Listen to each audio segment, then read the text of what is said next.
क्या वाकई में तुर्की के राष्ट्रपति रजब तैयब एर्दोगान अपने अंदर थोड़ा सा सुधार लेकर आ रहे हैं?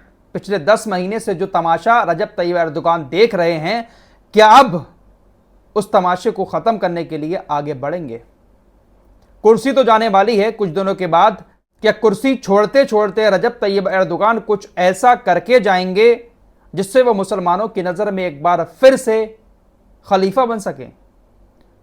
शायद रजब तैयब एर्दोगान इसी फिराक में लगे हुए हैं कि जो इज्जत उन्होंने मुसलमानों की नजर में बनाई थी, जो अब मिट्टी में मिल चुकी है, उसको कैसे भी करके एक बार फिर से खड़ा किया जाए। पिछले 2 दिनों में रजब तैयब एर्दोगान की तरफ से जिस तरह के बयान इजराइल को लेकर आए हैं, अगर कोई जुबान का पक्का हो ना तो बहुत कुछ हो जाए। लेकिन रजब तैयब एर्दोगान की जुबान अब भरोसा नहीं रहा दुनिया भर के मुसलमानों को। फिलहाल इन्होंने कहा था कि हम इजराइल के अंदर अपनी सेना को उतार सकते हैं, जैसे हमने लीबिया और काराबाख में किया था, लेकिन उतारेंगे नहीं। यह भी आप लिख कर ले लो। एक और आज खबर आ रही है, इनकी तरफ से आज कहा गया है कि अगर इजराइल अपनी सेना को लेबनान के अंदर उतारता है तो हम अपनी सेना को इजराइल में उतार सकते हैं। कल से इनकी तरफ से इजराइल को बहुत सारी धमकियां दी गई हैं। लेकिन दोस्तों, आपको पता ही है कि तुर्की नाटो का सदस्य है और नाटो का सबसे मेन मुखिया जो है वो अमेरिका है। इजराइल ने अमेरिका से और तमाम नाटो के देशों से अब तुर्की की शिकायत करना शुरू कर दी है। जितने भी नाटो के देश, उनके राजदूत इजराइल के अंदर हैं, सबको इजराइल ने तलब कर लिया है और कहा है कि तुर्की ने यह जो बयान दिया है हमें लेकर, हमें धमकी दी है, इसकी आप लोग निंदा करें और तुर्की को माफी मांगने के लिए कहें या फिर तुर्की को नाटो से बाहर निकालें। इजराइल सभी नाटो के देशों से अभी यह कहने में लगा हुआ है कि तुर्की को नाटो से तुरंत बाहर करें। इजराइल इसलिए तुर्की को नाटो से बाहर करवाना चाह रहा है क्योंकि नाटो का एक नियम है। नाटो के आर्टिकल 5 के मुताबिक अगर किसी भी नाटो के देश पर कोई और देश हमला करता है तो यह हमला पूरे नाटो पर हमला माना जाएगा और सभी नाटो के देश मिलकर फिर उस देश के ऊपर हमला करेंगे। इजराइल चाह कर भी अभी तुर्की के अंदर एक छोटी सी भी एयर स्ट्राइक नहीं कर सकता। एक बम भी इजराइल तुर्की के अंदर नहीं गिरा सकता। भले ही वो अपने आतंकी संगठनों से हमले करवा दे, लेकिन खुद इजराइल तुर्की के ऊपर एक भी हमला नहीं कर सकता क्योंकि उसको पता है कि तुर्की नाटो का सदस्य है। इसीलिए इजराइल कोशिश में लगा है कि तुर्की को नाटो से बाहर कर दिया जाए। फिलहाल तुर्की के राष्ट्रपति रजब तैयब एर्दोगान की इन बातों को सुनने के बाद आप लोगों को क्या 1% भी उम्मीद है क्या रजब तैयब एर्दोगान कोई एक्शन ले सकते हैं? वैसे दुनिया भर की मीडिया इनके बयानों को बड़ा चढ़ाकर दिखाता है कि रजब तैयब एर्दोगान ने सेना को उतारने की धमकी दे दी है, ये कर दिया है, वो कर दिया है, लेकिन होगा कुछ नहीं।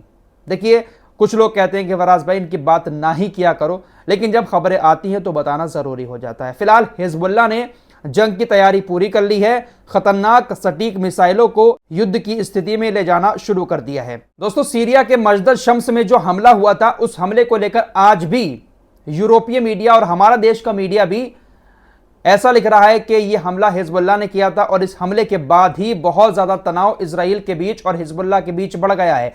इजराइल ने कसम खा ली है कि वो हिजबुल्लाह को खत्म करके रहेगा, अपने ऊपर हुए हमले का बदला लेगा, लेकिन हिजबुल्लाह साफ कह चुका है, मस्जिद शम्स के लोग भी इस बात को कह चुके हैं कि यह हमला इजराइल के आयरन डोम की वजह से हुआ था।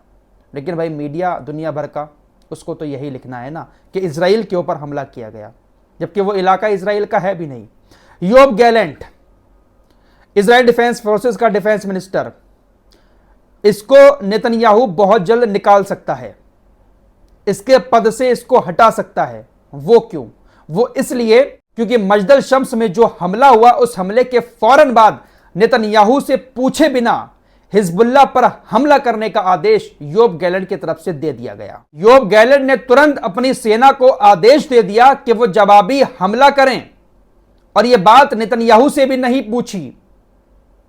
कई सारे नेताओं को नेतन्याहू की यह बात बहुत बुरी लगी है, जिसके बाद अब नेतन्याहू इसको हटा सकता है अपने पद से। यह कहा गया नेताओं की तरफ से ये अपने पद का गलत इस्तेमाल कर रहे हैं, बिना किसी इंफॉर्मेशन के बिना इन्फॉर्म किए इन्होंने सेना को हमला करने का आदेश दे दिया। योब गैलेंट की जगह न्यू होप पार्टी के प्रमुख गिदोन सार को नियुक्त किया जा सकता है। आइए अब आपको वेनेजुएला की तरफ लिए चलता हूं। दोस्तों, वेनेजुएला इस वक्त काफी चर्चा में है क्योंकि राष्ट्रपति मादुरो एक बार फिर से वेनेजुएला के राष्ट्रपति बन चुके हैं। देखिए, वेनेजुएला एक ऐसा देश है जहां पर बहुत सारा तेल पाया जाता है। अमेरिका की नजर वेनेजुएला पर बहुत टाइम से है और अमेरिका ने हजारों प्रतिबंध वेनेजुएला पर और खासकर मादुरो राष्ट्रपति जो है इन पर लगा रखे हैं। अमेरिका इस पर कब्जा करना चाहता है। पूर्व राष्ट्रपति डोनाल्ड ट्रंप का बयान आया, हमने इसे अपने अधिकार में ले लिया होता, हमें वो सारा तेल मिल जाता। वेनेजुएला को अगर हम अपने अधिकार में ले लेते तो सारा तेल हमें वैसे ही मिल जाता। डोनाल्ड ट्रंप वेनेजुएला पर कब्जा करने की बात कर रहा है, तो नजर काफी है वेनेजुएला पर। एलन मस्क को आप सभी लोग जानते ही हैं भैया, टेस्ला कंपनी के मालिक, अब ट्विटर एक्स के मालिक भी बन गए हैं। वेनेजुएला के प्रधानमंत्री मादुरो की जीत पर उन्होंने कहा, तानाशाह मादुरो को शर्म आनी चाहिए। मादुरो ने धोखाधड़ी करके इस चुनाव को जीता है। यानी एलन मस्क ने मादुरो के ऊपर धोखाधड़ी करने का आरोप लगाया और कहा कि आपने धोखाधड़ी करके चुनाव को जीता है। एलन मस्क ने मादुरो को तानाशाह बोलते हुए कहा कि आपको शर्म आनी चाहिए। इसका जवाब देते हुए राष्ट्रपति मादुरो ने कहा, आप लड़ाई चाहते हैं, मैं तैयार हूं, मैं आपसे डरता नहीं। मस्क फांसीवादी विचारधारा का प्रतिनिधित्व करते हैं, आप हमारे कट्टर दुश्मन हैं। वेनेजुएला के राष्ट्रपति मादुरो ने एलन मस्क को अपना कट्टर दुश्मन करार दिया। राष्ट्रपति मादुरो जो है ना, ये एक बहुत पक्के वाले फिलिस्तीनी समर्थक हैं। वापस हिजबुल्लाह और लेबनान के बॉर्डर पर आते हैं। हिजबुल्लाह ने कहा है कि वो गोलान हाइट्स पर हमला करेगा। अगर इजराइल जमीनी कार्रवाई करता है तो हम आक्रमण के साथ गोलान हाइट्स को आजाद करा लेंगे। यहां पर बात सीरिया के गोलान हाइट्स की हो रही है, जो इस वक्त इजराइल के कब्जे में है। उसको आजाद कराने की बात हिजबुल्लाह ने कही है।